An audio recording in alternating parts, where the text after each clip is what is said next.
नमस्कार दोस्तों, स्वागत है आप सभी का यूपीएससी उत्कर्ष में। मेरा नाम है पूजा द्विवेदी। हाल ही में बांग्लादेश और पाकिस्तान के संबंध और ज़्यादा गर्म हो रहे हैं। जिस प्रकार से हम देख रहे हैं कि ये संबंध वार्मथ और ये संबंध कॉर्डियलिटी के साथ चल रहे हैं, भारत के लिए अच्छी बात नहीं है। रीज़न उसका है, मैं आपको बताऊंगी आगे क्या। पर ये जो इम्पॉर्टेंट चीज़ जो हमें जाननी है, हाल ही में कराची से एक मालवाहक जहाज़ चटगांव, पूर्व में चटगांव जो जिसको कहते हैं, ये बंदरगाह पर पहुंचा, क्योंकि ये दोनों पोर्ट्स हमारे लिए अत्यधिक ज़रूरी हैं जानने from the perspective of international security and Indian security. इसलिए इम्पोर्टेंट है। इससे पाकिस्तान और बांग्लादेश के बीच पहली सीधी समुद्री यात्रा स्थापित की गई है। तो ये कराची से लेके यहाँ तक देखिए इस प्रकार से चटगांव तक गया है। और भारत की स्थिति तो हम जानते ही हैं, भौगोलिक रूप से ये बांग्लादेश से सटा हुआ है। तो ऐसा बिल्कुल हो सकता है कि पाकिस्तान बांग्लादेश की सरजमी इस्तेमाल करके ट्रेड ही नहीं, साथ ही साथ टेररिज्म भी क्रिएट कर सकता है। ढाका स्थित पाकिस्तान उच्चायोग द्वारा इसे द्विपक्षीय व्यापार में एक बड़ा कदम बताया है। साथ ही साथ ये घटनाक्रम दोनों देशों के बीच ऐतिहासिक रूप से कमज़ोर संबंध जो चल रहे हैं, क्योंकि जब भारत ने बांग्लादेश को पाकिस्तान से लिबरेट किया था, ये इसीलिए किया था क्योंकि पाकिस्तान बार बार बांग्लादेश को भाषा के आधार पर दबाने की कोशिश किया करता था।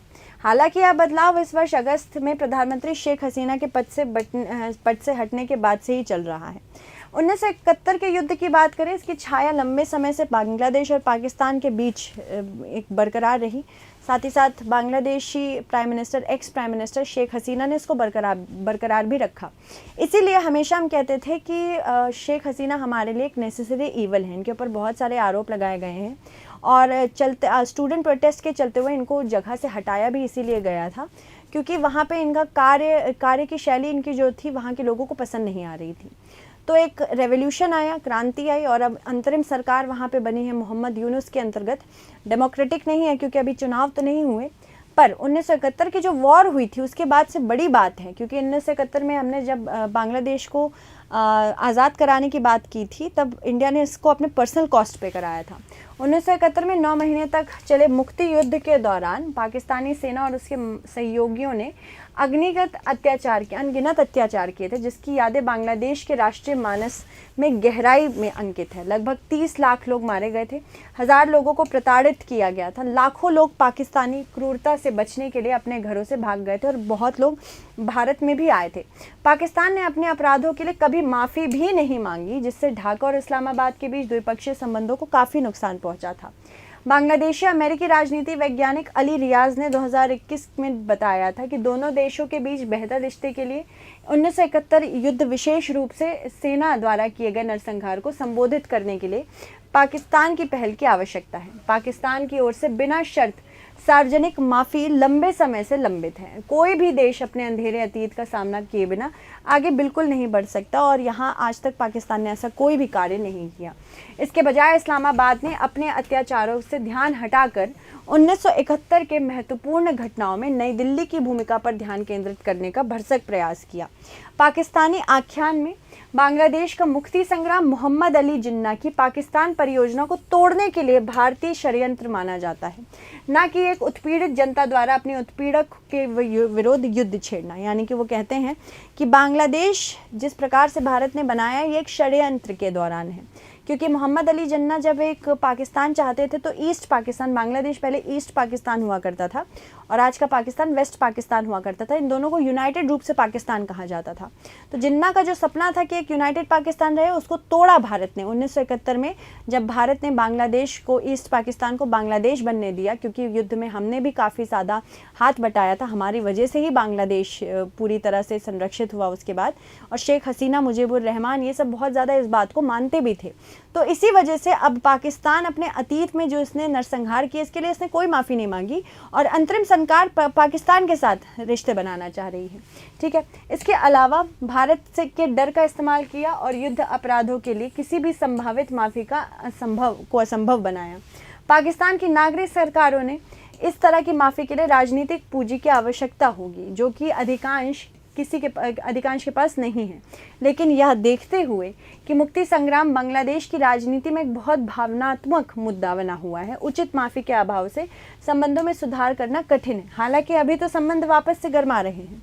भारत और पाकिस्तान विभाजन के बाद पाकिस्तान की केंद्रीय सत्ता पर पश्चिमी पाकिस्तान का हमेशा से दबदबा रहा है, क्योंकि वो अपने आप को ट्रू पाकिस्तान मानते थे। साथ ही साथ भाषा वहाँ पे उर्दू ज़्यादा इस्तेमाल की जाती थी, हालांकि ईस्ट पाकिस्तान में बांग्ला का बोलबाला था। पाकिस्तान पर सैन्य नौकरशाही का राज था, जो कि पूरे देश पर बेहद अलोकतांत्रिक ढंग से कार्य कर रहे थे। इसके अलावा ज्ञातव्य है कि पूर्वी पाकिस्तान बंगाल से काटकर बनाया गया था।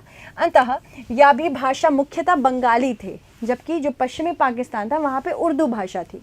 भाषा और सांस्कृतिक मतभेदों के कारण पूर्वी पाकिस्तान की जनता स्वतंत्रता की मांग लगातार कर रही थी। शासन की इस प्रणाली में बांग्लादेश वासियों का कोई राजनीतिक प्रतिनिधित्व भी नहीं था, मतलब इनको पहुंचने ही नहीं दिया जा रहा था प्रतिनिधि मंडल में।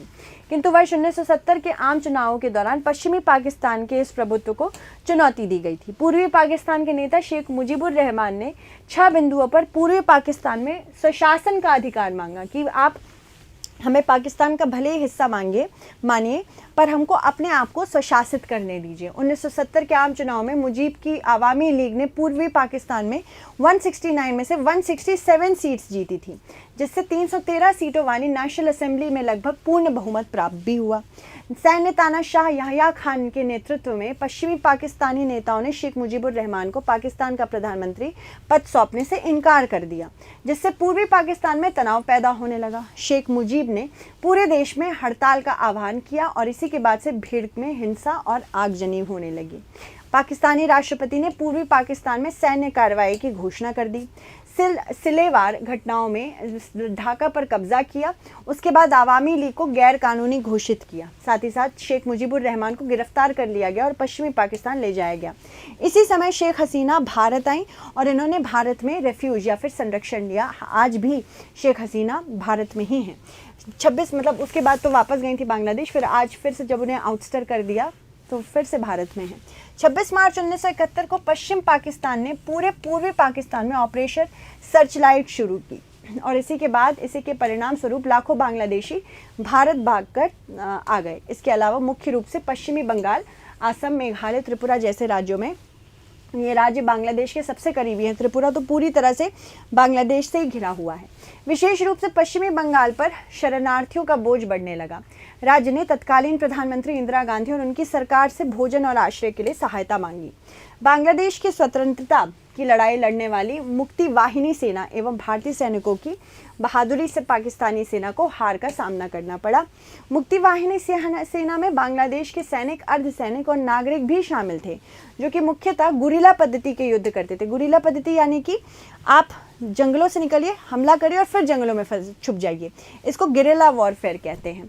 और ये फोटो यादगार है। 16 दिसंबर 1971 को पूर्वी पाकिस्तान के मुख्य मार्शल, लॉ प्रशासक और पूर्वी पाकिस्तान में स्थित पाकिस्तानी सेना बलों के commander lieutenant general Amir Abdullah Khan Niazi ने इंस्ट्रूमेंट ऑफ सरेंडर पर हस्ताक्षर किए। द्वितीय विश्व युद्ध के बाद सबसे अधिक 93,000 से अधिक पाकिस्तानी सैनिकों ने भारतीय सेना और बांग्लादेश मुक्ति सेना के सामने आत्मसमर्पण किया। भारत के हस्तक्षेप से मात्र 13 दिनों के इस छोटे से युद्ध का एक नए राष्ट्र बांग्लादेश का जन्म हुआ। माफ कीजिएगा। युद्ध में हार एवं सेना के आत्मसमर्पण ने पाकिस्तान को अपमानित किया। उसी के बाद से हमने देखा कि मुख्य रूप से पाकिस्तानियों के नीचे कभी बांग्लादेशी नहीं रहना चाहते। अगर पाकिस्तान के पूर्वी पाकिस्तान क्षेत्र की बात करें तो पूर्वी पाकिस्तान में मिली करारी हार से उभर नहीं पाया। पाकिस्तान ने अपनी आधी आबादी और अपनी अर्थव्यवस्था का एक महत्वपूर्ण हिस्सा खोया। इसकी सैन्य संपत्ति का एक बड़ा हिस्सा नष्ट हो गया, यानी कि बांग्लादेश काफ़ी ज़्यादा इकोनॉमिकली इम्पोर्टेंट था, वो भी चला गया। इससे शक्ति संतुलन भारत की ओर और स्थानांतरित हो गया। 1962 के भारत चीन युद्ध में हार के बाद भारतीय सेनाओं की जीत ने देश की स्थापना के लिए एक मनोबल बढ़ाने वाला काम भी किया, क्योंकि 1962 में तो आपको पता ही है चीन के साथ जो हमारा माफ़ कीजिएगा, ढाका में कुछ सरकारों के थोड़ा सा ज़्यादा क्लास लेने के बाद यही होता है ढाका में कुछ सरकारों के कार्यकाल में द्विपक्षीय संबंध विशेष रूप से खराब होने शुरू हुए, विशेष रूप से शेख हसीना के कार्यकाल में, जिनके राजनीतिक एजेंडा का मुख्य उद्देश्य मुक्ति संग्राम के दौरान किए गए अत्याचारों के लिए न्याय की मांग थी। अपने कार्यकाल के दौरान जो 1996 से लेकर 2001, 2009 से 2024 में उन्होंने 1971 के युद्ध के अपराधों के लिए सहयोगियों या फिर रजाकरों पर बेरहमी का मुकदमा चलाया। उन्होंने युद्ध अपराधियों पर मुकदमा चलाने के लिए 2010 में अंतर्राष्ट्रीय अपराध न्यायाधिकरण की स्थापना भी की। ऐतिहासिक रूप से पाकिस्तान समर्थक जमाते इस्लामी पर प्रतिबंध भी लगाया।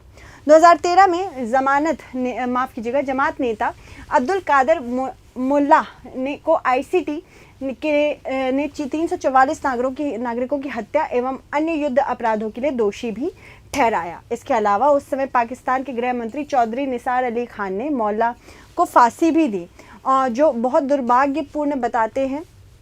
कहा कि इसमें कोई संदेह नहीं है कि 1971 में पाकिस्तान के साथ उसकी वफादारी और एकजुटता के कारण उसे फांसी दी गई। यह बात हसीना और बांग्लादेश को पसंद नहीं आई कि पाकिस्तान कह रहा है ऐसा कि भाई पाकिस्तान के साथ संबंधित था इसीलिए उसको फांसी दी। पाकिस्तान की नेशनल असेंबली द्वारा मुल्ला की फांसी की निंदा करते हुए प्रस्ताव पारित किए जाने के बाद हसीना ने कहा कि इससे यह साबित होता है कि उन्होंने 1971 के मुक्ति संग्राम में बांग्लादेश की जीत को कभी स्वीकार भी नहीं किया। साथ ही साथ हसीना और भारत के जो रिलेशनशिप है उसको हमने ऑलरेडी कवर किया है, तो उसको मैं ज़्यादा विस्तृत तौर से यहाँ पे कवर बिल्कुल नहीं करूँगी। इसके बारे में हम 3 से 4 बार बात कर चुके हैं। ठीक है, चलिए अब इससे संबंधित हम एक प्रश्न देख लेते हैं। ऑपरेशन सर्चलाइट के संदर्भ में निम्न कथनों पर विचार करना है। 26 मार्च 1971 को पश्चिम पाकिस्तान ने पूर्वी पाकिस्तान में ऑपरेशन सर्चलाइट शुरू की। इसके परिणाम स्वरूप लाखों बांग्लादेशी भारत भागकर आ गए। आपको बताना होगा उपरोक्त में से कौन सा कथन सत्य है। ठीक है, इसका आंसर आप कमेंट सेक्शन में करें। धन्यवाद।